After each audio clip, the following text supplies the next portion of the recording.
अपनी सारी मुशावरत कंप्लीट कर ली है। मैं इंशाअल्लाह 17 तारीख को हम हमारी पार्टी की गैदरिंग हो रही है बड़ी लिबर्टी चौक के ऊपर, और इंशाअल्लाह लिबर्टी चौक में मैं अपने खिताब के ऊपर अपनी कौम को डेट दूंगा जब हम दो असेंबलीज, हमारी जो पख्तूनख्वा की असेंबली और हमारी जो पंजाब की असेंबली है, इसको हम डिसॉल्व करेंगे, इसमें से निकल के हम इलेक्शन अनाउंस करवाएंगे। उसके अलावा हमारे जो 123 या गालिबन 125 नेशनल असेंबली के मेंबर्स हैं जो हमारे, इन्होंने अभी तक इस्तीफे कबूल नहीं किए, हम नेशनल असेंबली के अंदर जाके स्पीकर के सामने खड़े होकर कहेंगे कि हमारे इस्तीफे कबूल करो, ताकि हम नेशनल असेंबली से भी रिजाइन करें और फिर तकरीबन 70% पाकिस्तान के अंदर इलेक्शन होगा।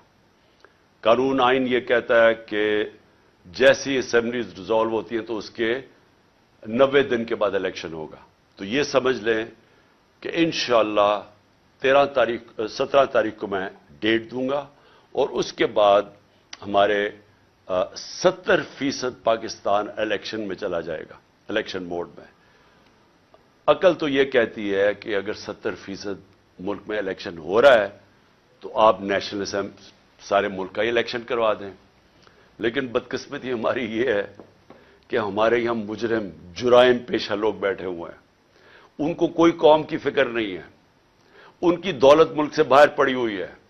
रुपया गिरता है तो इनकी दौलत में इजाफा हो जाता है कि उनके पैसे डॉलर में पड़े हुए हैं। इनका जीना मरना पाकिस्तान में नहीं है। जब भी मुश्किल वक्त आएगा ये फिर अपना बोरिया बुस्तरा उठा के बाहर चले जाएंगे, जिधर ये बड़े आराम से वहां जिंदगी गुजार रहे हैं। इनका सिर्फ मकसद ये है कि इनके करप्शन केसेस माफ हो, ताकि इनकी स्लेट जैसे जनरल मुशर्रफ ने साफ की थी, अब ये जनाब जनरल बाजवा की बदौलत इनकी स्लेट साफ होगी। और उसके बाद फिर से ये उम्मीद लगा के बैठे हुए हैं कि राउंड 3 आएगा इनका मुल्क को लूटने के लिए। तो इसलिए इनको कोई इंटरेस्ट नहीं है इलेक्शन करवाने का। इनको डर लगा हुआ है कि इलेक्शन करवाना ये हार जाएंगे और फिर से इनके करप्शन केसेस सामने आ जाएंगे। इसलिए इनका इंटरेस्ट और पाकिस्तान का इंटरेस्ट मुख्तलिफ है, अपोजिंग एंड्स के ऊपर है।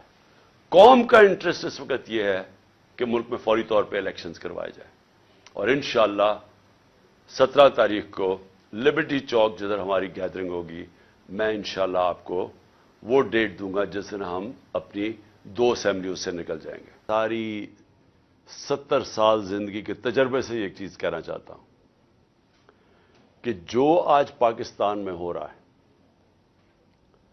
जिस शर्मनाक तरीके से बड़े बड़े डाकुओं के केसेस माफ किए जा रहे हैं, मैं आपको यकीन दिलाता हूं कि मैंने अपने 70 साल में बनाना रिपब्लिक्स के अंदर ऐसी चीजें नहीं देखी। बनाना रिपब्लिक क्या होती है?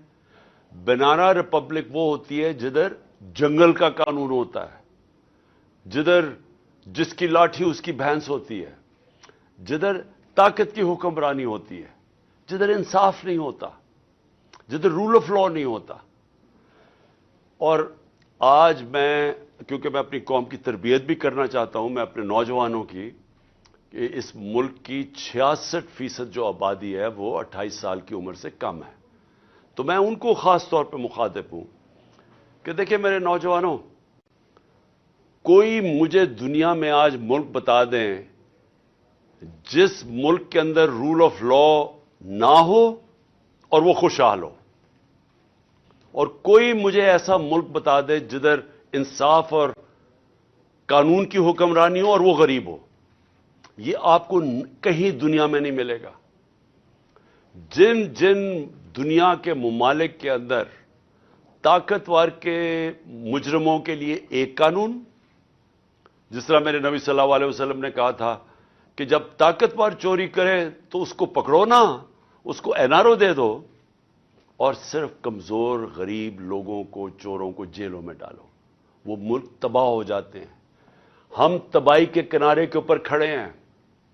मैं आज सिर्फ ये, हमारी मायशत बिल्कुल तबाही की तरफ जा रही है।